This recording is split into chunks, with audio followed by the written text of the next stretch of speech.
पढ़ने वाले हैं फोर्स के बारे में और प्रेशर के बारे में। फोर्स एंड प्रेशर क्लास 8 का टॉपिक क्या होता है force and pressure. So force मतलब आप लोग जानते हो पुश और पुल। जब भी हम लोग पुश करते हैं या फिर पुल करते हैं तो फोर्स होता है, ठीक है। सो पुश और पुल इक्वल्स फोर्स। फोर्स का ऐसा यूनिट क्या है? सो फोर्स का ऐसा यूनिट है न्यूटन। अब ये किस तरीके से ड्राइव हुआ है न्यूटन, और ये इसके पीछे का क्या है, ये सब हम लोग मैथ्स में देखते हैं। तत्काल यहाँ पे समझ लो कि फोर्स का ऐसा यूनिट न्यूटन है। फोर्स के पास एक डायरेक्शन होता है, मतलब किस डायरेक्शन में ये एक्ट कर रहा है, फोर्स किस डायरेक्शन में एक्ट कर रहा है ये हमें पता रहता है। मतलब ये इसके पास एक डायरेक्शन है, ये हमें पता रहेगा कि फोर्स किसी डायरेक्शन में है या फिर नहीं है। उसके बाद फोर्स के क्या इफेक्ट्स होते हैं? तो फोर्स के यहाँ पे मैंने जैसे लिखा 4 इफेक्ट्स होते हैं, 4 मेन इफेक्ट्स होते हैं। वो इफेक्ट्स क्या है? So make a stationary object moved. किसी भी स्टेशनरी ऑब्जेक्ट को वो मूव करवा सकता है। मतलब किसी भी चीज़ को जिस पे आप फोर्स लगाओ, जो कि स्टेशनरी हो, बैठा हो, शांत हो, और उस पर आप इनफ फोर्स लगाओ तो वो मूव करेगा। हाँ, ऐसा नहीं है कि आप मान लो कि एक अलमीरा पे आप फोर्स लगा रहे हो और वो तो मूव नहीं करेगा, क्योंकि उस पर उतना फोर्स नहीं पड़ा जितना कि उसकी ज़रूरत है। लेकिन यहाँ पे उतना फोर्स पड़ता है जितना कि उसकी ज़रूरत होती है। जैसे कि मान लो कि एक टेबल पे, एक कुर्सी पे मैं फोर्स लगाता हूँ थोड़ा सा, तो मूव करेगा, क्योंकि वो उतना फोर्स काफ़ी है उसको मूव करवाने के लिए। सो यही रीजन्स होते हैं। उसके बाद वो फोर्स स्पीड को चेंज कर देता है, किसी भी चीज़ की स्पीड को चेंज कर सकता है। जैसे कि आप एक ट्रॉली लेके जा रहे हो और कोई भी लेके जा रहे हो और अचानक से पीछे से कोई धक्का मार देता है उस ट्रॉली पे। सो उसी डायरेक्शन में, जिस डायरेक्शन में कोई लेके जा रहा है, सो वो ट्रॉली का स्पीड तो बढ़ जाएगा। सो वो चेंज भी करता है स्पीड को। हाँ, लेकिन वहीं पे अगर कोई उसे रोक देता है, अपोजिट डायरेक्शन में उस पर एक्ट करता है, तो ट्रॉली का स्पीड रुक भी जाएगा। सो वो इंक्रीज भी कर सकता है, डिक्रीज भी कर सकता है। फिर स्टॉप मूविंग ऑब्जेक्ट्स को रोक भी देता है। जैसे कि आपने क्रिकेट में देखा होगा, जब बैट्समैन मारता है बॉल को, तो जो फील्डर होता है वो उसे पकड़ने की कोशिश करता है, और वो उसे पकड़ता है तो वो बॉल को रोक लेता है। So stop moving objects. Same होता है फुटबॉल में मारा जाता है किक और गोलकीपर उसे पकड़ लेता है। सो वो मूविंग ऑब्जेक्ट्स को रोक देता है। Change shape of the object, जो शेप होता है ऑब्जेक्ट का वो चेंज हो जाता है। कैसे? जब क्रिकेट में आप बार बार बॉल से खेलते रहते हो तो बॉल का जो शेप होता है वो चेंज हो जाता है, बॉल एकदम बेकार हो जाता है। उसके बाद फुटबॉल में भी यही कहानी है। फुटबॉल के साथ जब आप बार बार उसको मारते रहोगे तो उसमें से हवा निकल जाता है और उसका भी स्पीड चेंज हो जाता है। इसी के बेसिस पे ऑब्जेक्ट्स पे कैसे किस तरीके से फोर्स एक्ट करता है, इसके बेसिस पे फोर्स को 2 भागों में बांटा गया है। पहला है कॉन्टैक्ट फोर्स और दूसरा है non contact force. Contact force में क्या क्या है? कॉन्टैक्ट फोर्स में है फ्रिक्शनल फोर्स, मस्कुलर फोर्स और मैकेनिकल फोर्स। पहली बात की कॉन्टैक्ट फोर्स क्या है? जब भी आप किसी चीज़ पे, किसी ऑब्जेक्ट पे फोर्स लगाते हो और आप उसके संपर्क में आते हो, फिजिकल कॉन्टैक्ट बनाते हो, तो वो कॉन्टैक्ट फोर्स है। और नॉन कॉन्टैक्ट फोर्स, जब भी किसी चीज़ पे फोर्स लगता है और वो physical, without any physical contact वो फोर्स लगता है, तो वो नॉन कॉन्टैक्ट फोर्स होता है। मुझे लगता है आप लोग समझ गए होंगे। सो कॉन्टैक्ट फोर्स को 3 भागों में बांटा गया है, frictional force, muscular force, mechanical force. और नॉन कॉन्टैक्ट फोर्स को भी 3 भागों में बांटा गया है। मेनली ये 3 ही भागों में ही बांटा गया है इन दोनों को। तो नॉन कॉन्टैक्ट फोर्स के मेन 3 भाग हैं, जो कि है ग्रेविटेशनल फोर्स, मैग्नेटिक फोर्स और इलेक्ट्रोस्टैटिक फोर्स। अब ये 6 के 6 फोर्सेस क्या हैं, कैसे काम करते हैं, इसके बारे में अब हम लोग पढ़ेंगे। उसके बाद हम लोग प्रेशर के बारे में भी पढ़ेंगे। So let's start. तो अब हम फोर्स एंड प्रेशर को पढ़ेंगे, तो इसमें अब हम फोर्स के टाइप्स को पढ़ेंगे, ठीक है। So muscular force by muscles of our body, जो हमारे मसल्स के द्वारा फोर्स लगता है ना, उसको कहते हैं मस्क्यूलर फोर्स, ठीक है। उसके बाद फ्रिक्शनल जो फोर्स हम, जैसे कि आपने देखा होगा कि आप जब किसी भी, जैसे कि कॉपी लो आप, ठीक है, कॉपी को आप टेबल पे ऐसे फेंको, मतलब स्लाइड करो टेबल पे, तो वो कुछ समय बाद वो रुक जाएगा। या फिर इसी का नहीं, एग्जाम्पल लो, आप ले सकते हो चप्पल को लो और फिर उसे ज़मीन पे थोड़ा देर कुछ फेंको, तो कुछ देर बाद वो रुक जाएगा। ऐसा क्यों होता है? ये है फ्रिक्शनल फोर्स। ये होता है फ्रिक्शनल फोर्स के कारण। क्यों? क्योंकि जो कोई तो एक अपोजिट डायरेक्शन में तो ऐसा कोई फोर्स लग रहा है जिसकी वजह से वो ऑब्जेक्ट रुक जा रहा है कुछ समय चलने के बाद। वही जो फोर्स लग रहा है अपोजिट डायरेक्शन में, उसी को हम लोग कहते हैं फ्रिक्शनल फोर्स। इसी के लिए इस फोर्स को बोला गया force that opposes motion when 2 objects move or tend to move. When 2 objects move or tend to move, समझे? उसके बाद मैकेनिकल फोर्स जो मशीनों के द्वारा लगता है, जो मशीनों के द्वारा हमारा फोर्स लगता है उसे हम लोग मैकेनिकल फोर्स कहते हैं। जैसे मशीन के इंजन के द्वारा जो फोर्स लगेगा उसे हम लोग मैकेनिकल फोर्स कहते हैं, ठीक है। अब इंजन के पास तो कोई खुद की एनर्जी है नहीं, खुद की शक्ति है नहीं कि वो खुद ही फोर्स लगा देगा, उसे हमें कुछ एनर्जी देनी होगी। वो एनर्जी कहाँ से देते हैं हम लोग? वो पेट्रोल की मदद से देते हैं। केमिकल एनर्जी जो कि पेट्रोल प्रोड्यूस करता है वो देता है, जिसकी मदद से जो इंजन है वो फोर्स जनरेट करता है और जो कार है या फिर बाइक है जो भी है वो आगे बढ़ता है। उसके बाद gravitational force. So gravitational force आप लोग जानते हैं कि कोई भी ऑब्जेक्ट नीचे गिरता है, आप बॉल को फेंको वो नीचे आएगा, पत्ता से पेड़ नीचे आता है, फल नीचे आता है, जैसे एप्पल नीचे आया तो न्यूटन ने खोज लिया ग्रेविटेशनल फोर्स, तो एप्पल नीचे आता है। मतलब हर एक चीज़ जो कि एक बार ऊपर आप लोग फेंकते हो अर्थ पे वो फिर नीचे आता है। वो क्यों होता है? ग्रेविटेशनल फोर्स की वजह से। ग्रेविटेशनल फोर्स की वजह से ही वो होता है। पूरे यूनिवर्स में, पूरे ब्रह्मांड में everything pulls, every object in universe pulls every other object towards itself।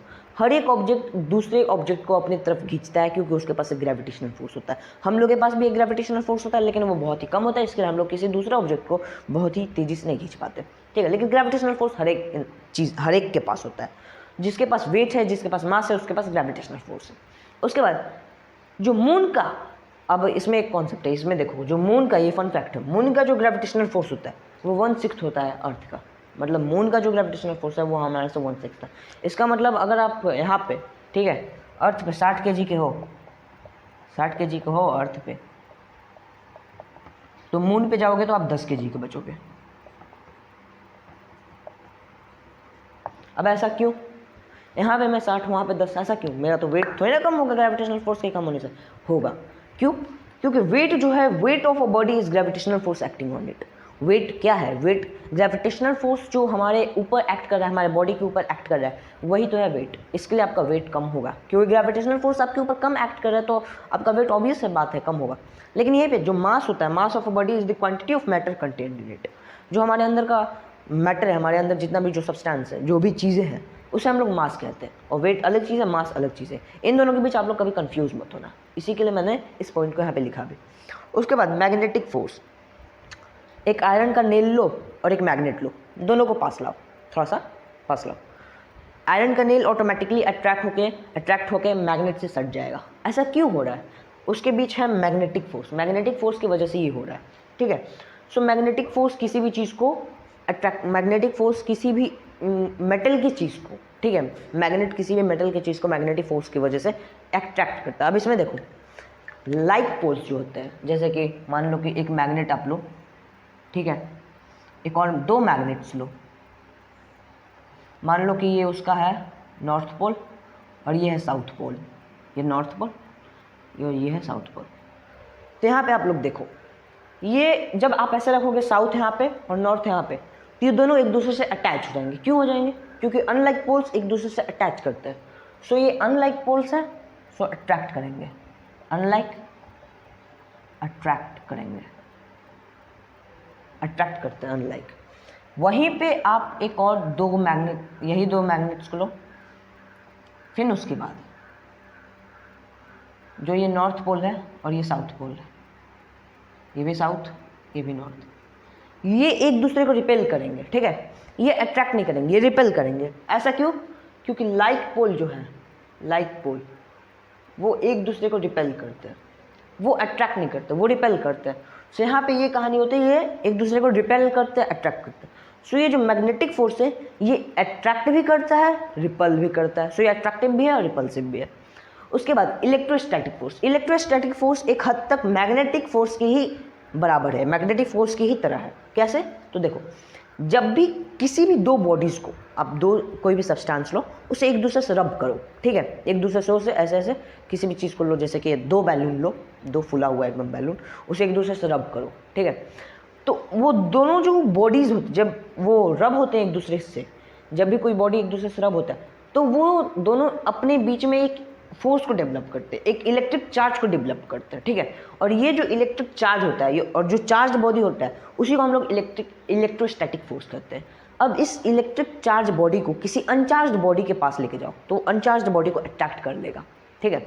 अब इस केस में जैसे हमारे पास दो बैलून है, दोनों बैलून को आप फुलाओ, दोनों को एक दूसरे से रब करो, ठीक है, और फिर उस दोनों को एक दूसरे के पास लाओ, तो दोनों एक दूसरे को रिपेल करेंगे। क्यों करेंगे? क्योंकि दोनों के पास एक सिमिलर टाइप्स के चार्जेस, मैंने बोला ना मैग्नेटिक फोर्स की तरह, तो सिमिलर टाइप्स के चार्जेस हैं, इसकी वजह से दोनों एक दूसरे को रिपेल करेंगे। देखो यहाँ पे सिमिलर लाइक चार्जेस थे तो रिपेल किया, सो वही केस यहाँ पे भी है, सेम टाइप के चार्जेस है तो रिपेल करेंगे। लेकिन वहीं पे आप जब आप उन दोनों को रब कर रहे हो बैलून को, तो आप वुल से रब करना, उसके बाद वो रिपेल करेंगे। दोनों को वुल से, रुई से आप जब रब करना तो तब वो रिपेल करेंगे। अब वहीं जब रुई को आप लाते हो एक बैलून के पास, तो वो जो दूसरा वाला बैलून है उससे अट्रैक्ट हो जाता है, मतलब सट जाता है। ऐसा क्यों हो रहा है? क्योंकि रुई के पास एक दूसरा चार्ज था, सो ये दोनों अपोजिट चार्ज हो गए, अनलाइक चार्ज हो गए। अनलाइक चार्ज एक दूसरे को अट्रैक्ट करते हैं, सो यहाँ पे अनलाइक चार्जेस ने अट्रैक्ट किया। ओके, समझ गए? अब इसका एक एक्सपेरिमेंट आप घर पे कर सकते हो। आप कंघी को लेना और अपने सूखे बालों में, ठीक है, सूखे बालों में उसे रब करना, थोड़ा उसे रब करना, और फिर उसके बाद जो पेज होते हैं, पेज को थोड़ा सा छोटे छोटे भागों में उसे काट लेना और पेज को रखना, और फिर वो जो रब करके कंघी को रब करके फिर पेज के पास लेके जाना। तो क्या होगा कि पेज को कंघी अट्रैक्ट कर लेगा, पेज को कंघी अट्रैक्ट कर लेगा। ऐसा क्यों होता है? क्योंकि जो कंघी जो है आपका, वो आपके बालों में जाने की वजह से वो एक चार्ज हो चुका है, वो चार्ज बॉडी बन चुका है। लेकिन वहीं पे वो पेज, वो अनचार्ज बॉडी है, उसके पास कोई चार्ज नहीं है। सो वो अनचार्ज होने के कारण जो ये कंघी है, ये चार्ज होने के कारण उस अनचार्ज बॉडी को अट्रैक्ट कर रही है। इलेक्ट्रोस्टैटिक फोर्स में यही एक कहानी है कि ये चार्ज्ड बॉडी जो होती है, चार्ज्ड, ये अनचार्ज को अट्रैक्ट करती है, अनचार्ज को। बाकी तो सेम है, ये भी लाइक को रिपेल करती है, अनलाइक को अट्रैक्ट करती है, लेकिन चार्ज जो भी कोई चार्ज बॉडी हो तो वो अनचार्ज को अट्रैक्ट करती है। और ये सारी चीज़ें क्यों होती हैं, ये सारी चीज़ें भी हम लोग आगे पढ़ेंगे। अब ये हमने ये पढ़ लिया, अब हम लोग पढ़ेंगे net effect of a force. मतलब जब दो अपोजिट डायरेक्शंस में फोर्स रखते हैं तो क्या होता है। So net effect of a force अब हम लोग पढ़ेंगे, और उसके बाद प्रेशर के बारे में पढ़ेंगे। So let's start. सो अब हम लोग नेट इफेक्ट ऑफ फोर्स के बारे में जानेंगे, action of to or more forces, ठीक है। सो जब दो फोर्स अपोजिट डायरेक्शन में एक ही ऑब्जेक्ट पे एक्ट करते हैं तो क्या होता है, अब हम लोग ये जानेंगे। जब किसी भी दो फोर्स एक ऑब्जेक्ट पे दो अपोजिट डायरेक्शन में फोर्स पड़ता है तो वो ऑब्जेक्ट किस डायरेक्शन में मूव करेगा और क्या होता है उस सिचुएशन में। जैसे कि यहाँ पे मान लो कि ये एक बॉक्स है और इधर से भी 5 न्यूटन का फोर्स लग रहा है और इधर से भी 5 न्यूटन का फोर्स लग रहा है। ओके, सो क्या होगा यहाँ पे, नेट इफेक्ट जो फोर्स का नेट इफेक्ट है वो 0 हो जा रहा है। सो यहाँ पे ये बॉक्स किसी भी डायरेक्शन में मूव नहीं करेगा क्योंकि ये बैलेंस्ड फोर्स है, ठीक है। So net effect of force क्या होता है, net effect equal difference between opposite forces. जो डिफरेंस होता है अपोजिट फोर्स के बीच का वही होता है नेट इफेक्ट। यहाँ पे भी पढ़ लो, two or more forces acting on an object are said to be balanced if their net effect is 0 it does not change state of motion. यहाँ पे भी स्टेट ऑफ मोशन चेंज नहीं होगा क्योंकि किसी भी डायरेक्शन में इसका इतना ज़्यादा फोर्स नहीं है कि एक डायरेक्शन में ये मूव हो पाए। इधर से भी बराबर है, उधर से भी बराबर है। सो ज़्यादा अगर इधर से होता तो शायद उस डायरेक्शन में मूव करता, और अगर उधर से ज़्यादा होता तो इस डायरेक्शन में मूव करता। सो ऐसा कुछ है ही नहीं, ये दोनों तरफ से इक्वल है, इक्वल फोर्स है, सो ये किसी भी डायरेक्शन में मूव नहीं करेगा। लेकिन वहीं पे एक अनबैलेंस्ड फोर्स की सिचुएशन में if net effect produced by two or more forces is not 0 then force is said to be unbalanced force, ठीक है। It changes state of the body. अगर नेट इफेक्ट जो प्रोड्यूस हुआ है force के द्वारा, जो उसके द्वारा प्रोड्यूस हुआ है वो 0 नहीं है, वो 0 से ज़्यादा है, कम, वो 0 से ज़्यादा है, 1 2 कुछ भी पॉइंट्स ज़्यादा है, तो स्टेट ऑफ द बॉडी मतलब वो जो स्टेट है वो चेंज होगा, वो आगे बढ़ेगा। जिस भी डायरेक्शन में ये फोर्स ज़्यादा है उस डायरेक्शन में वो बॉडी आगे बढ़ेगा। जैसे कि इसी बक्से को आप देख लो, इस बक्से में अगर यहाँ से इस डायरेक्शन से ये जो 5 न्यूटन का फोर्स है ये 6 न्यूटन बन जाता है, ये 6 न्यूटन का फोर्स यहाँ से लगता है, और उस डायरेक्शन से ये मान लो इधर से 6 न्यूटन फोर्स लग रहा है और उधर से 5 न्यूटन फोर्स ही लग रहा है। सो 5 न्यूटन का उधर से लग रहा है और उधर से 6 न्यूटन, 1 न्यूटन इधर से ज़्यादा है। देखो माइनस करो, 6 माइनस 5, सो यहाँ पे 1 ज़्यादा है। नेट इफेक्ट यहाँ पे 1 है तो इस डायरेक्शन में ये बढ़ेगा क्योंकि इधर से ज़्यादा फोर्स लग रहा है। सो इस सिचुएशन में ये एक अनबैलेंस्ड फोर्स है, सीधा से ज़्यादा फोर्स लगने के कारण ये इस डायरेक्शन में बढ़ेगा। सो मुझे लगता है कि आपको ये कॉन्सेप्ट क्लियर हो गया होगा कि नेट इफेक्ट ऑफ फोर्स कैसे काम करता है, बैलेंस्ड फोर्स क्या है और अनबैलेंस्ड फोर्स क्या है। अब हम लोग जानेंगे प्रेशर के बारे में। तो दोस्तों अब हम लोग पढ़ेंगे प्रेशर के बारे में। प्रेशर क्या है? प्रेशर को पढ़ने से पहले कुछ चीज़ों को देख लेते हैं, जैसे कि हमने अभी पिछले में पढ़ा है कि the wait of an object is the gravitational force acting on it. The wait of an object is the gravitational force acting on it. तो इसको दूसरे भाषा में हम लोग ये भी बोल सकते हैं कि measure of the force in other object, measure of the force object will exert on the place where it is kept। so weight को हम लोग ये भी बोल सकते हैं कि वो मेजर है उस फोर्स का जो कि वो एग्जर्ट करेगा जहाँ पे वो रखा है। जैसे कि मान लो एक कुर्सी किसी ज़मीन पे रखी है तो उसका तो वेट हम लोग समझ गए कि ग्रेविटेशनल फोर्स जो उसके ऊपर एक्ट करेगा वो उसका वेट है। लेकिन इसके में हम लोग ये भी कह सकते हैं कि वो उस फोर्स का मेज़र है जो कि वहाँ पे जहाँ पे वो कुर्सी रखा है वहाँ पे वो कितना फोर्स एग्जर्ट करेगा, ये भी हम लोग बोल सकते हैं कि जहाँ पे वो कुर्सी रखा है वो कितना फोर्स एग्जर्ट करेगा, ये भी उस वेट है। समझ गए? अब इसमें जितना ज़्यादा वेट होगा उतना ज़्यादा फोर्स अप्लाई होगा, राइट। वेट जब ज़्यादा होगा तो ज़मीन पे फोर्स ज़्यादा लगेगा, अगर वेट कम होगा तो ज़मीन पे फोर्स कम लगेगा। सही है कि नहीं?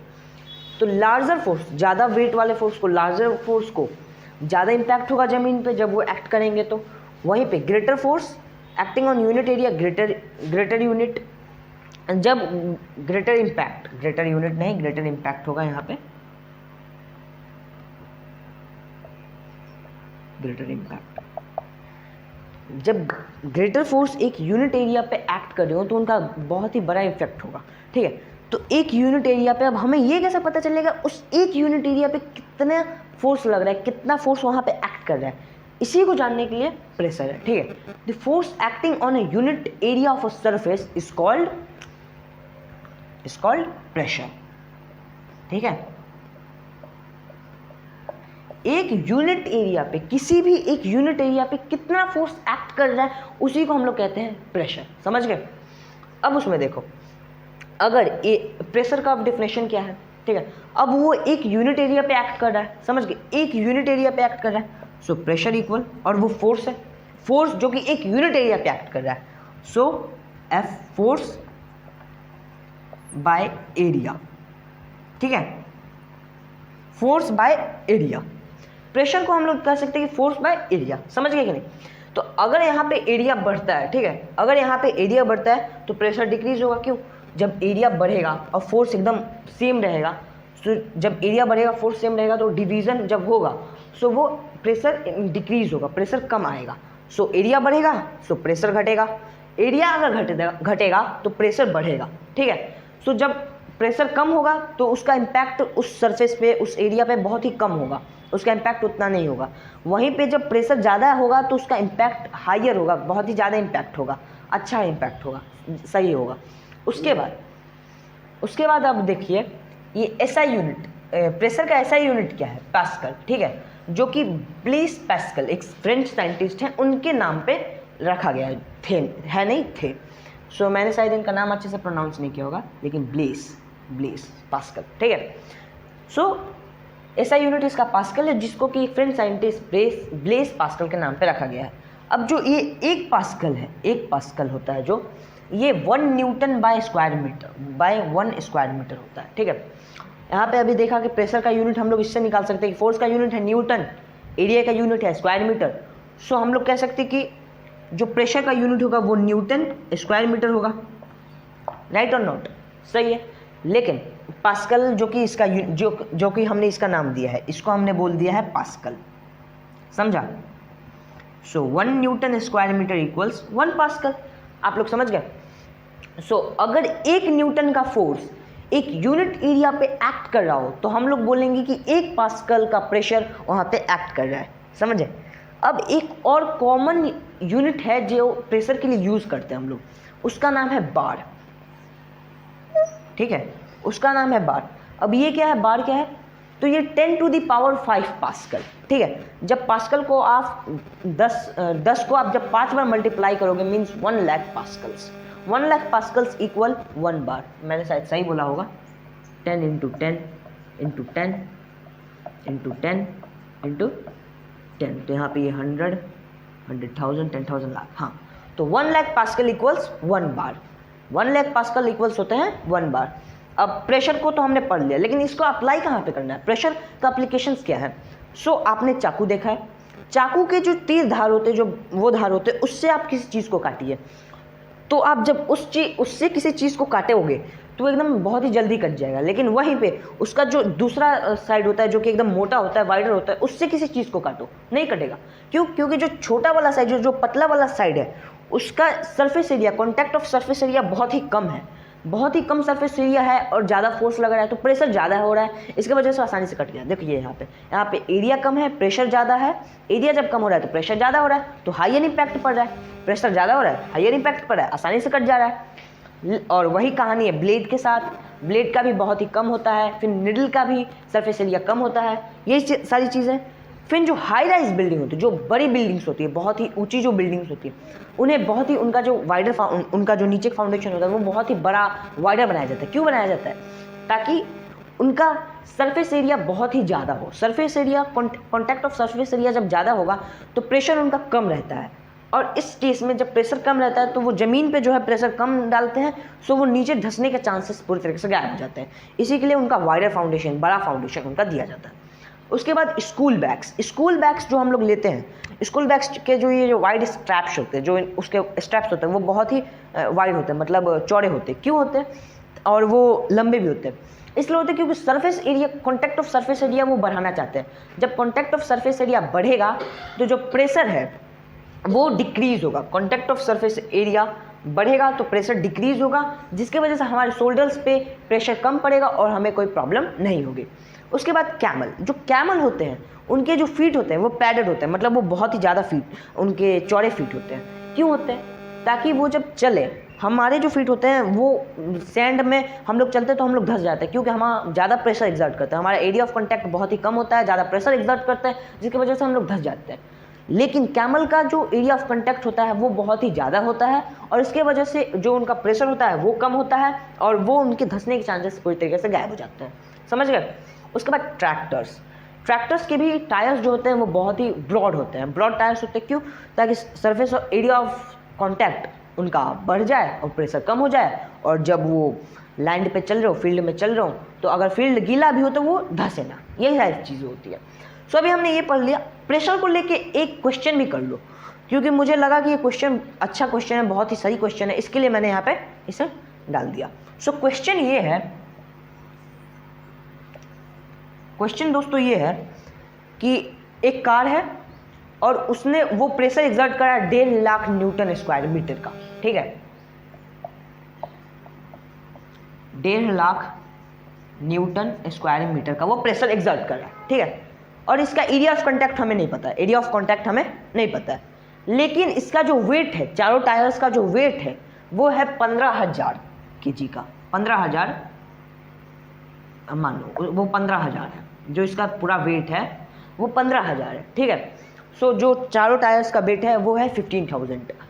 अब आपको ये बताना है कि एरिया ऑफ कॉन्टैक्ट, मतलब कितना एरिया ऑफ कॉन्टैक्ट है इसका, ये बताना है। इसको हम लोग सॉल्व करते हैं। आप लोग एक बार वीडियो को पॉज करके भी इसको सॉल्व कर लो, उसके बाद ये देख लो। सो वीडियो को आप लोग पॉज कर लिए होंगे, अब इसको सॉल्व करते हैं। सो देखते हैं।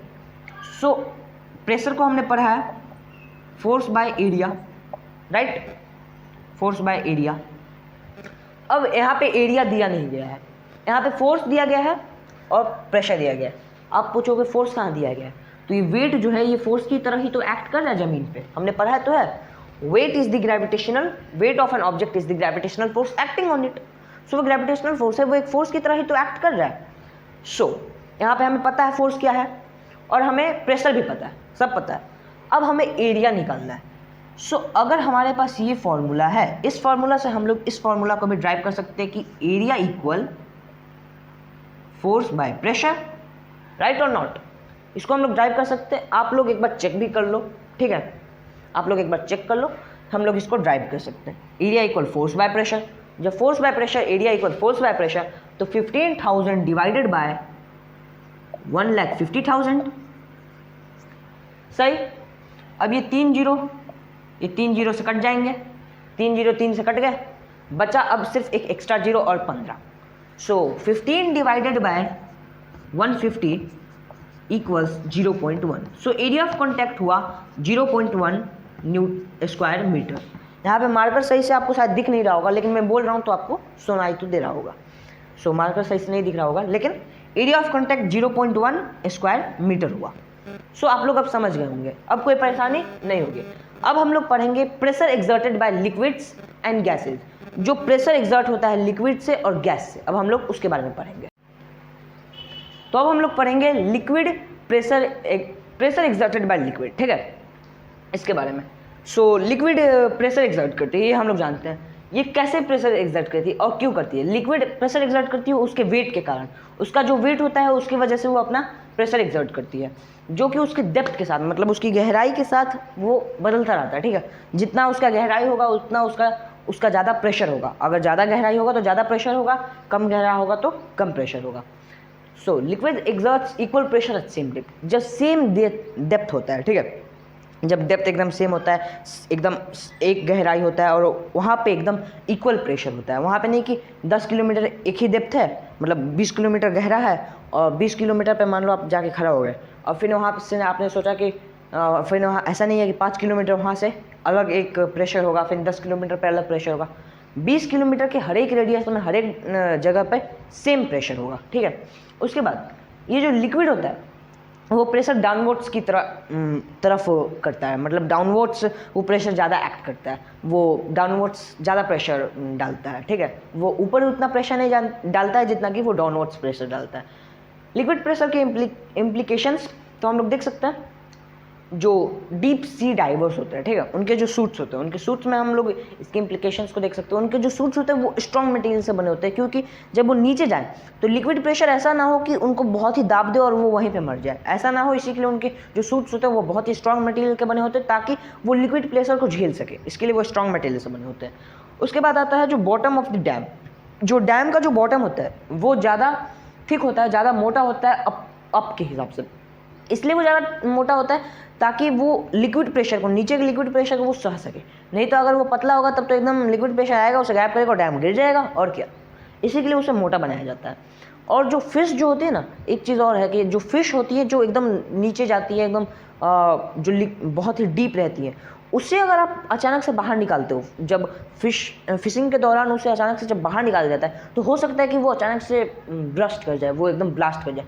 ऐसा क्यों होता है? क्योंकि वो एक बहुत ही लिक्विड, वो बहुत ही अंदर प्रेशर में थी, बहुत ही एक्सट्रीम प्रेशर में थी, और एक्सट्रीम से एकदम झट से एकदम बहुत ही जल्दी वो लो प्रेशर में आने के कारण वो बर्स्ट कर सकती है, वो ब्लास्ट कर सकती है। ये केस होते हैं। अब मैंने यहाँ पे एक बात की थी कि जो लिक्विड प्रेशर होते हैं वो डेप्थ के साथ इंक्रीज होते जाता है, जो लिक्विड प्रेशर है वो गहराई के साथ और बढ़ता जाता है।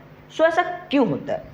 सो वो इसलिए बढ़ता जाता है क्योंकि ग्रेविटेशनल फोर्स नीचे से तो एक एक्ट कर ही रहा है, ग्रेविटेशनल फोर्स, उसके बाद उसका वेट भी, जो बाकी लिक्विड्स का वेट है वो भी एक्ट कर रहा है, और फिर उसके बाद जो मॉलिक्यूल अटैचमेंट होता है लिक्विड्स के बीच वो भी बहुत ही स्ट्रॉन्ग मॉलिक्यूल अटैचमेंट होता है। सो ये 3 रीजंस होते हैं, 3 मेन रीजंस। अब ये जो यहाँ पे मैंने वेट कहा, मान लो ये कंटेनर है, इसमें लिक्विड्स है, ये जो लिक्विड है इसमें मान लो, मान लो ये सबसे ऊपर वाला जो है, ऊपर इसको एक लेयर मानते हैं, दूसरा वाले को दूसरा लेयर और तीसरा का तीसरा लेयर। तो ये जो पहला वाला लेयर है ये अपना वेट डाला है दूसरे वाले लेयर पे, और दूसरा वाला लेयर अपना वेट डाला है तीसरे वाले लेयर पे। देख के जो दूसरा वाला लेयर 2 वेट सह रहा है, एक तो खुद का सही रहा है और दूसरा पहले वाले का सह रहा है। इसकी वजह से वो और भी ज़्यादा उसके पास वेट हो जा रहा है, और ऊपर से ग्रेविटेशनल फोर्स एक्ट कर ही रहा है। इतने वेट के कारण, इतने तो वेट है इतना तो फोर्स भी ज़्यादा होगा, फोर्स ज़्यादा, एरिया तो एकदम बराबर ही है, तो प्रेशर इसका ज़्यादा होता है उस केस में। सेम वही कहानी है, जो ये तीसरा लेयर है, ये पहला लेयर और दूसरा लेयर का वेट सह रहा है, और खुद का वेट भी सह रहा है, और ग्रेविटेशनल फोर्स का भी वेट सह रहा है। सब सहते हुए इसका वेट बढ़ जा रहा है, फोर्स बढ़ जा रहा है, और ये प्रेशर ज़्यादा एक्सर्ट कर रहा है। मुझे लगता है आप लोग समझ गए होंगे। कॉन्सेप्ट क्लियर हो गया। अब अगर आपको चेक करना है कि हाँ डेप्थ के साथ ये इंक्रीज करता है या फिर नहीं करता, और सेम डेप्थ पे एकदम सेम प्रेशर रहता है, तो आप लोग एक काम कर सकते हैं, एक कंटेनर ले सकते हैं, ठीक है, उसमें पहले छेद कर लो 3 अलग अलग जगह पे, एक सबसे ऊपर, फिर उससे थोड़ा सा नीचे, फिर सबसे नीचे, ठीक है, छेद कर लो, और फिर उसे ढक दो, छेद को पहले टेप से ढक दो या फिर किसी चीज़ से मतलब ढक दो, जिससे कि, और उसके बाद उसमें पानी डालो और फिर तीनों छेद को हटा दो। तो आप ये देखोगे कि जो नीचे वाला जो होल आपने किया है उससे जो पानी निकल रहा है वो बहुत ही दूर जा रहा है, सबसे ज़्यादा दूर वही जा रहा है। फिर उसके बाद जो दूसरा आपने होल किया उसका पानी उस जो नीचे वाले से है वो थोड़ा कम दूर जा रहा है, और सबसे ऊपर वाले का पानी बहुत ही कम दूर जा रहा है। ऐसा क्यों हो रहा है? क्योंकि नीचे बहुत ही ज़्यादा प्रेशर है, ज़्यादा प्रेशर होने के बाद जैसे ज़्यादा वो फोर्स कर रहा है और ज़्यादा दूर वो पानी को फेंक रहा है। उसके ऊपर वाले के पास कम प्रेशर है, कम दूर वो फेंक पा रहा है, और ऊपर उसके सबसे टॉप वाले पे प्रेशर उतना बहुत है ही नहीं, मतलब बहुत कम प्रेशर है और वो ज़्यादा दूर फेंक नहीं पा रहा है, इसके नीचे आ रहा है। और अगर आपको देखना है कि सेम डेप्थ पे एकदम सेम प्रेशर रहता है या फिर नहीं, तो आप लोग एक और काम कर सकते हो। बॉटम से आप लोग सेम काम कर सकते हो कि एक कंटेनर लो, उस पर पहले नीचे से आप नाप लो कि 5 सेंटीमीटर हो गया, ठीक है 5 सेंटीमीटर ये रहा। अब 5 सेंटीमीटर के दायरे में, जैसे कि यहाँ पे 2 सेंटीमीटर पे, यहाँ पे 2 सेंटीमीटर, 5 सेंटीमीटर के ही रेडियस में आप वहाँ पे छेद करो, 3 गो 4 गो मतलब छेद करो, ठीक है।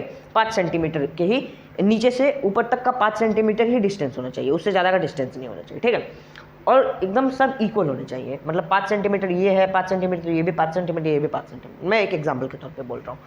और उसके बाद उसमें आप पानी डालो, तो आप ये देखोगे उसका वहाँ पे छेद करो और फिर उसे टेप से साट दो, फिर पानी डालो और टेप को हटाओ, तो आप लोग देखोगे कि वो जो जितने भी छेद आपने किए 3 या फिर 4, उनमें से जो भी पानी निकल रहा है वो एक ही जगह पे जा रहा है, एक ही डिस्टेंस पे जा रहा है, ठीक है। ये नहीं कि जो बीच वाले से निकल रहा है वो एकदम 10 सेंटीमीटर भाग जा रहा है, फिर ये इस वाले से जो निकल रहा है वो 5 सेंटीमीटर रह जा रहा है, इस वाले से निकल रहा है वो 20 सेंटीमीटर रह जा रहा है। जो जाएगा जितने डिस्टेंस पे जाएगा वो सब इक्वल डिस्टेंस पे जाएगा, क्योंकि ये एक सेम डेप्थ पे आपने छेद किया है, सो सेम प्रेशर रहेगा। सो मुझे लगता है आप इस टॉपिक को समझ गए होंगे। एक और चीज़, जो लिक्विड प्रेशर है, जो ये लिक्विड प्रेशर है, इसको नापने का एक डिवाइस होता है, उस डिवाइस को हम लोग कहते हैं मैनोमीटर, ठीक है, मैनोमीटर। ये एक डिवाइस है जिससे कि लिक्विड प्रेशर को नापा जाता है। सो अब आप लोग समझ गए होंगे लिक्विड प्रेशर क्या है, कैसे काम करता है। अब हम लोग पढ़ेंगे गैस प्रेशर के बारे में, एटमॉस्फेरिक प्रेशर के बारे में। गैस कैसे अपना प्रेशर एक्सर्ट करता है, इसके बारे में अब हम लोग पढ़ेंगे। तो अब हम लोग पढ़ेंगे प्रेशर एक्सर्टेड बाय गैस। सो अब हम लोग इसको देखते हैं। सो गैस जो होते हैं उसके पास अपना एक स्पेस होता है, खुद का वेट होता है। सो ये तो फिक्स है कि वो अपना एक प्रेशर एक्सर्ट करेगा, वेट है तो फोर्स है, और स्पेस है तो एरिया है, तो प्रेशर एक्सर्ट करेगा। सो वो जो अर्थ पे वो प्रेशर एक्सर्ट करता है, तो वो जो प्रेशर अर्थ पे एक्सर्ट करता है उसी को हम लोग कहते हैं एटमॉस्फेरिक प्रेशर, ठीक है। वो जो प्रेशर होता है वो अर्थ पे एक्सर्ट करता है, अर्थ के सर्फेसेस पे एक्सर्ट करता है, तो उसे हम लोग कहते हैं एटमॉस्फेरिक प्रेशर, समझ गए। तो ये जो एटमॉस्फेरिक प्रेशर है, ये जब हम हायर एल्टीट्यूड जाता है, मतलब हाइट जब ज़्यादा होता है, ऊपर जाता है, तो ये जो प्रेशर है वो धीरे धीरे कम होते जाता है। ये जो अर्थ पे ये जो उसका प्रेशर है ये धीरे धीरे कम होते जाता है, और इसी वजह से, और इसके बहुत से कारण हैं। जो मेन कारण है वो ये है कि जब प्रेशर जो है वो क्यों कम होते जाता है ऊंचाई के साथ, क्योंकि जो ऊंचा होता है, जब हम ऊंचे जाते हैं हम लोग, तो वहाँ का जो हवा होता है वो लो डेंस होता है, मतलब उतनी डेंसिटी उसमें होती नहीं है, डेंसिटी नहीं होती है, वो रेयर हवा होता है, रेयरर हवा, मतलब डेंसिटी उसमें उतनी है नहीं। उसके बाद उसके एयर के तो वैसे भी वीकर मॉलिक्यूल होते हैं, सो वेट उसका कम हो जाता है। लो डेंसिटी होने के कारण वेट कम होता है, वेट कम होने के कारण प्रेशर कम एक्सर्ट होता है, यही कारण है। उसके बाद तीसरा एक और पॉइंट, कि ये जो प्रेशर एक्सर्ट करता है, एटमॉस्फेयर जो प्रेशर एक्सर्ट करता है वो हर एक डायरेक्शन में प्रेशर एक्सर्ट करता है। हमने लिक्विड के केस में पढ़ा कि वो डाउनवर्ड डायरेक्शन में प्रेशर एक्सर्ट करता है, लेकिन ये जो गैस है ये हर एक डायरेक्शन में प्रेशर एक्सर्ट करता है। इसका कारण क्या है? देखिए, लिक्विड में हमने पढ़ा था कि मॉलिक्यूल स्ट्रांगली अटैच्ड होते हैं, इसलिए स्ट्रांगली अटैच्ड है, ग्रेविटेशनल फोर्स एक स्ट्रांग अटैच्ड मॉलिक्यूल को अपनी तरफ नीचे की तरफ खींच रहा है। लेकिन इस केस में मॉलिक्यूल वीकली अटैच्ड है, ठीक है, अलग अलग है मॉलिक्यूल, जैसे कि कोई इधर है, कोई इधर है, कोई इधर है, कोई इधर है। सो ऐसे हैं, तो अगर इसको खींच भी रहा है तो हर एक डायरेक्शन में ही खींचा जा रहा है। इसकी वजह से ये वीकर मॉलिक्यूल अटैचमेंट होने की ही वजह से वो जो है हर एक डायरेक्शन में गैस अपना प्रेशर एक्सर्ट करता है। अच्छा, एटमॉस्फेरिक प्रेशर की हमने बात की, प्रेशर की, गैस के प्रेशर के। सो इसका एक एग्जांपल के तौर पर हम बैलून को भी ले सकते हैं। जब आप बैलून को फुलाते हो तो एक ऐसा टाइम, बहुत जब फुलाते जा रहे हो तो एक ऐसा टाइम आएगा जब वो फट जाएगा। क्यों होता है? क्योंकि आप जो उसमें हवा डाल रहे हो वो हवा अंदर प्रेशर एक्सर्ट कर रहा है, वो हवा अंदर प्रेशर डाल रहा है बैलून के एक सरफेस पे, जिसके वजह से ज़्यादा प्रेशर होने के कारण एक समय आएगा जब वो फट जाएगा, यही रीज़न है। उसके बाद अब हम लोग देखते हैं ये जो लिक्विड एंड गैसेज हैं, ये मैंने इसी के लिए खासकर ये पॉइंट लिखा, आप इसको नोट कर लो। लिक्विड और गैस जो है इसे फ्यूल्स बोला गया है, ठीक है।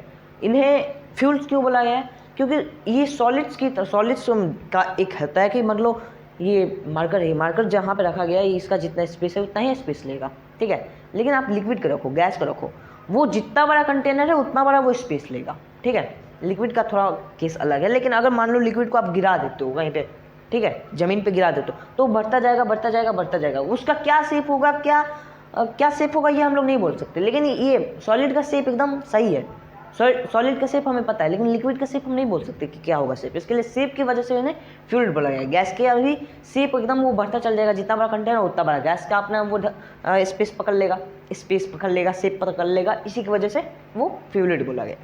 अच्छा, जैसे कि लिक्विड को मेज़र करने के लिए हमने मैनोमीटर का यूज़ किया, वैसे ही एटमॉस्फेरिक प्रेशर को मेज़र करने के लिए हम लोग बैरोमीटर का यूज़ करते हैं। लेकिन बैरोमीटर को पढ़ने से पहले इसकी इम्प्लीकेशंस, मतलब ये कहाँ कहाँ अप्लाई होते हैं, ये एटमॉस्फेरिक प्रेशर, वो पहले पढ़ लेते हैं। सो अगर आप हायर एल्टीट्यूड पे गए होगे, अगर आपने कभी माउंटेन चढ़ा होगा, ठीक है, तो जब माउंटेन चढ़ते हैं हम, जब कोई जो इंसान चढ़ता है, तो वो एक ऐसा कभी कभी होता है जब वो हायर एल्टीट्यूड पे होता है, ठीक है, तो उसके जो ये नाक होता है, उसके नाक में से ब्लड बाहर आने लगता है, ठीक है। ऐसा क्यों होता है? क्योंकि हायर एल्टीट्यूड पे जो बाहर का प्रेशर, अभी हमने बात किया कि हायर एल्टीट्यूड पे प्रेशर कम हो जाता है। क्यों कम होता है ये भी हमने अभी देखा। सो हायर एल्टीट्यूड पे जो है प्रेशर कम हो जाता है बाहर का, और अंदर का जो आपके अंदर का जो प्रेशर है, ठीक है, अंदर का जो गैस और लिक्विड का प्रेशर है, ब्लड का प्रेशर है, वो ज़्यादा होता है बाहर के मुकाबले, ठीक है। सो वो अंदर से बाहर आ जाता है, जो नोज़ के ब्लड वेसल्स को वो तोड़ देता है, और जो नोज़ के कैलिपरीज हैं, जो नोज़ के कैपिलरीज हैं, उन्हें वो तोड़ के वो बाहर आ जाता है, जिसकी वजह से ब्लड बाहर आता है। सेम वही केस होता है इंक के पेन्स के साथ। जब आप हायर एल्टीट्यूड पे आप लिखते हो इंक के पेन से, जिसमें इंक हो, तो आप उसमें देखोगे कि इंक बाहर आने लगता है। क्यों आने लगता है? बाहर का प्रेशर कम है और इंक के भीतर का प्रेशर ज़्यादा है, सो बाहर आने लगता है, बाहर उछल के आता है। लेकिन ये फाउंटेन पेन के साथ नहीं होता। फाउंटेन पेन को कुछ इस तरीके से डिज़ाइन किया गया है कि प्रेशर बाहर आता ही नहीं है, ठीक है, मतलब प्रेशर उस पर ज़्यादा एग्जर्ट होता ही नहीं है, वो एकदम प्रेशर को बैलेंस कर लेता है, वो एकदम सही होता है। उसके बाद एस्ट्रोनॉट सूट, जब कोई स्पेस में जाता है, एस्ट्रोनॉट्स जब स्पेस में जाते हैं, तो उनके सूट्स को कुछ इस तरीके से डिज़ाइन किया होता है कि प्रेशर को वो बैलेंस कर ले, वो सही से अपना रहे, क्योंकि एटमॉस्फेयर तो स्पेस में है नहीं, और आपका अंदर का प्रेशर है ही। अंदर का प्रेशर जैसे कि अभी नोज़ के ये ब्लड के केस में हमने देखा, नोज़ के केस में, कि वो तोड़ के बाहर आ गया, प्रेशर नहीं होने की वजह से वो बाहर आ गया।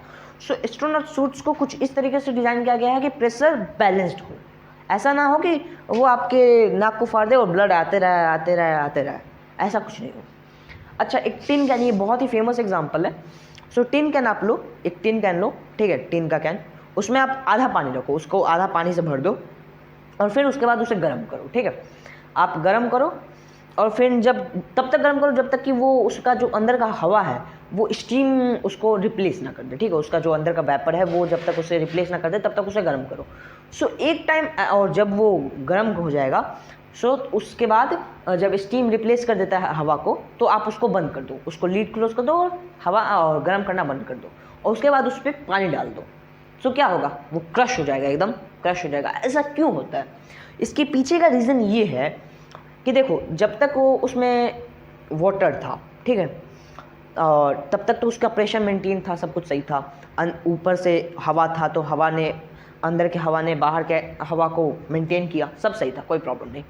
लेकिन जिस समय आपने उसको गर्म किया, हवा रिप्लेस हुआ, स्टीम ने उसका जगह लिया, सही है, स्टीम ने जगह लिया। उसके बाद आपने जब उसको बंद किया, जब आपने उसको बंद किया और फिर उसके बाद आपने उसके ऊपर से जब पानी, ठंडा पानी डाल दिया, तो ठंडे पानी ने स्टीम को कंडेंस कर दिया और स्टीम को भी पानी बना दिया, ठीक है। स्टीम कंडेंस हो गया, वो भी पानी बन गया। सो पानी बन गया तो जितने दूर स्टीम था उतने दूर तो एक वैक्यूम बन गया, और बाहर का प्रेशर उतने वैक्यूम पे एक्ट किया, उतने दूर के वैक्यूम पे, और फिर वो गायब हो गया, वो क्रश हो गया। यही रीज़न होता है।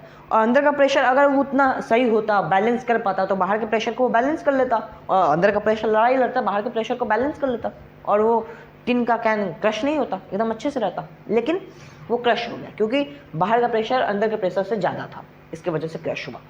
उसके बाद अभी हमने कहा कि सिंपल बैरोमीटर को अभी हम पढ़ेंगे। सो सिंपल बैरोमीटर अब हम देखते हैं, जो एवांजेलिस्टा टोरिसेली, ठीक है, एवांजेलिस्टा टोरिसेली एक साइंटिस्ट थे जो कि गैलीलियो गैलीली के एक स्टूडेंट थे। शायद मैंने नाम अच्छे से प्रोनाउंस नहीं किया होगा क्योंकि वैसे भी एकदम अलग तरीके के इनके नाम ही होते हैं। सो एवांजेलिस्टा टोरिसेली गैलीलियो गैलीली के एक स्टूडेंट थे जिन्होंने बैरोमीटर बनाया था। इस बैरोमीटर की मदद से हम लोग एयर प्रेशर को माप सकते थे, मतलब कितना है एयर प्रेशर ये हम लोग जान सकते थे। अब देखो ये कैसे काम करता था। ये ग्लास ट्यूब था, ठीक है, एक ग्लास ट्यूब के अंदर उन्होंने मरकरी रखा और फिर मरकरी रखा और एक कंटेनर के अंदर भी मरकरी रखा, ठीक है। तो वो ग्लास ट्यूब के अंदर जब उन्होंने मरकरी रखा और फिर उस ग्लास ट्यूब को ऐसे टेढ़ा करके मरकरी के जो कंटेनर था उसमें रख दिया। सो हुआ क्या कि मरकरी में तो ऊपर से ये प्रेशर एग्जर्ट हो ही रहा है, हवा एटमॉस्फेरिक प्रेशर इस मरकरी पे देखो यहाँ पे एग्जर्ट हो ही रहा है, मरकरी के ऊपर इस लेयर पे एटमॉस्फेरिक प्रेशर एग्जर्ट होने के कारण, ठीक है। अब यहाँ पे ये जो ये थोड़ा सा गिरता है, जिस समय आप इसको ऐसे रखते हो, हवा ना घुस पाए ये ध्यान रखना। तो जिस समय इसको ऐसे रखते हो तो ये थोड़ा सा तो मरकरी इसमें गिर जाता है क्योंकि बना लेता है, लेकिन उसके बाद ऐसा इस पर प्रेशर एग्जर्ट होता है। इस पर प्रेशर एग्जर्ट होने के कारण ये अपना स्पेस यहाँ से छोड़ नहीं पाता। जब ये स्पेस छोड़ नहीं पाता तो ये भी नीचे गिर नहीं पाता। स्पेस नहीं छोड़ पा रहा है, नीचे कैसे गिरेगा भाई? जब तक यहाँ पे स्पेस नहीं रहेगा ये इससे मरकरी इसमें कैसे आएगा? यहाँ पे अगर स्पेस रहता तो इसमें से मरकरी इसमें आ जाता, सही है कि नहीं? सो जब आप इसको वैसे रखते हो तो यहाँ पे वैसे एक वैक्यूम भी क्रिएट होता है। तो यहाँ पे एयर प्रेशर होने की वजह से ये एकदम यहाँ पे बैलेंस्ड है, ये दोनों, ये ना नीचे आ रहा है और ना ही ये ऊपर जा रहा है। हाँ, वही अगर एयर प्रेशर नहीं होता तो हो सकता था कि ये ऊपर, ये नीचे से अगर प्रेशर होता नीचे से तो ये ऊपर आ जाता और फिर उसके बाद ये ऊपर आ जाता तो फिर ये जो मरकरी इस ट्यूब में है, ग्लास ट्यूब में, वो नीचे आके स्पेस फिल करता, सिंपल। लेकिन यहाँ पे वो कहानी नहीं है क्योंकि ऊपर से एक प्रेशर एक्ट कर रहा है, समझे? उसके बाद यहाँ पे ये जो वैक्यूम एक क्रिएट होता है जिसको हम लोग टोरिसेलियम वैक्यूम कहते हैं हम लोग, समझे? तो यहाँ पे ये जो ग्लास ट्यूब है इसको हमने माप किया है, इसको हमने रखा है वो, मतलब इस पे हम नंबर्स लिखे हैं कि कितना सेंटीमीटर तक का वो जा रहा है, ठीक है, कितना सेंटीमीटर तक का वो एटमॉस्फेरिक प्रेशर जा रहा है। सो जो सी लेवल आप लोग जब मैक्सिमम आप लोग देखते हो तो वो 76 सेंटीमीटर जाता है, वो कॉलम जो भी है, कॉलम हमने उसको मार्क किया है कि 1 सेंटीमीटर का कॉलम है, ये 2 सेंटीमीटर का कॉलम है, तो 76 सेंटीमीटर के कॉलम पे ये जाता है। एक्चुअली ये 1 मीटर का कम से कम होता है, ठीक है, ये जो ग्लास ट्यूब है मैक्सिमम 1 मीटर का होता है, तो 76 मीटर जाता है ये कॉलम, यहाँ तक 76 मीटर जाता है और 76 मीटर के ऊपर जो बचे हुए 24 मीटर वहाँ पे पूरा एकदम वैक्यूम रहता है, ठीक है। तो 76 मीटर ये जाता है। अब देखो यहाँ पे ये जो 76 मीटर जाता है, इस 76 मीटर को हमने प्रेशर के रूप में इसको डिनोट किया है। एक प्रेशर हमने इसको हम लोग एक एटमॉस्फेरिक प्रेशर कहते हैं, जिसको हम लोग शॉर्ट फॉर्म में ATM बोलते हैं, ATM, ओके। सो इसको हमने एक प्रेशर के रूप में जब इसको हम लोग ने इवैल्यूएट किया, इसको डिनोट किया, तो हमारा ये वैल्यू निकला 1.013 इंटू 10⁵ न्यूटन स्क्वायर मीटर। समझ गए? चलो आप लोग समझ गए होंगे। उसके बाद एक डिवाइस और है एल्टीमीटर। एल्टीमीटर प्लेन्स में होते हैं, ठीक है, एरोप्लेन्स में होते हैं। उसमें इनका क्या काम है? ये वहाँ पे मेज़र करते हैं चेंज इन प्रेशर, हाइट के साथ प्रेशर का चेंज, हाइट के साथ प्रेशर का चेंज ये डिवाइस मेज़र करता है। अब ये मेज़र करके इसका क्या फ़ायदा? हाइट के साथ जब ये प्रेशर का चेंज मेज़र करता है तो ये पायलट को इंडिकेट करता है कि हम लोग अभी कितने हाइट पे हैं, और उस हिसाब से पायलट अपना आगे का डिसीजन लेता है। सो ये सिर्फ यही इसका पायलट ये चीज़ के लिए उपयोग करते हैं कि हम लोग कितने हाइट पे अभी उड़ रहे हैं, इसको पता करने के लिए पायलट इसका यूज़ करते हैं। उसके बाद अभी देखिए मैडबर्ग एक्सपेरिमेंट। ये बहुत ही फेमस एक्सपेरिमेंट है और ये अच्छे तरीके से डिनोट करता है एटमॉस्फेरिक प्रेशर को। सिर्फ कॉन्सेप्ट में यही मुझे एक बहुत ही अच्छा मीन्स एक्सपेरिमेंट लगता है। इसको हम लोग कर सकते हैं शायद, अगर देखा जाए तो, अगर हमारे पास वैक्यूम पंप हो तो इसे हम लोग कर सकते हैं। तो 1657 में ओटो वॉन ग्यूरेक एक जर्मन साइंटिस्ट ने एक एक्सपेरिमेंट कंडक्ट किया मैडबर्ग सिटी में एक एक्सपेरिमेंट कंडक्ट किया। इस एक्सपेरिमेंट में उन्होंने 2 हेमिस्फेयर्स को लिया, ठीक है, 2 हेमिस्फेयर मतलब कि एक ऐसे, मतलब ऊपर पूरा एकदम ऊपर हॉलो और बीच में एकदम आप गेंद लो, गेंद को 2 भाग में काट दो, उसका एक हेमिस्फेयर निकल गया, ठीक है। तो 2 हेमिस्फेयर्स को लिया। वो ऐसे हेमिस्फेयर्स थे कि वो एक दूसरे से अटैच हो सकते थे बिना किसी टेप ओप मारे के, ठीक है, आराम से वो अटैच हो सकते थे। आप बिना टेप मारे उसे आराम से अटैच कर सकते थे, बिना ग्लू के आसानी से अटैच कर सकते थे। उन्होंने इन दोनों को अटैच किया, फिर उसके बाद उसमें छोटा सा होल किया और फिर उससे सारे के सारे एयर को उन्होंने पंप आउट कर दिया, मतलब सारे एयर, उसमें जितना भी एयर था उसको बाहर निकाल दिया वैक्यूम पंप की मदद से, ठीक है। तो सारे एयर को जब उन्होंने बाहर निकाल दिया तो अंदर तो कोई एयर बचा नहीं, सो बाहर से ही सिर्फ एटमॉस्फेरिक प्रेशर उस पर एक्ट कर रहा है, अंदर तो कोई प्रेशर है नहीं कि उसे अब निकालो, तो बाहर से ही सिर्फ एटमॉस्फेरिक प्रेशर एक्ट करे, तो उसे निकाला गया, अब वो निकल नहीं रहा था। उसके बाद 8 घोड़ों ने मिल के उसे निकाला, फिर भी वो नहीं निकला। तो सोचो एटमॉस्फेरिक प्रेशर कितना हार्ड होता है, लेकिन फिर भी हमारी जो बॉडी होती है इस एटमॉस्फेरिक प्रेशर को सह लेती है। हमारी बॉडी इस एटमॉस्फेरिक प्रेशर को सह लेती है, और इसी की वजह से आज तक हम लोग जिंदा भी हैं। नहीं तो एक दिन अगर ये हम लोग नहीं सह पाए तो हम लोग भी मर जाएंगे, हम लोग भी क्रैश हो जाएंगे, जैसे कि ये टिन क्रैश हुआ था इस एग्जाम्पल में। तो मुझे लगता है कि आप लोग अब समझ गए होंगे फोर्स एंड प्रेशर का। सो फोर्स एंड प्रेशर का चैप्टर इसी के साथ अब हमारा खत्म होता है। So please like, share and subscribe. मिलते हैं अगले वीडियो में अगले टॉपिक के साथ।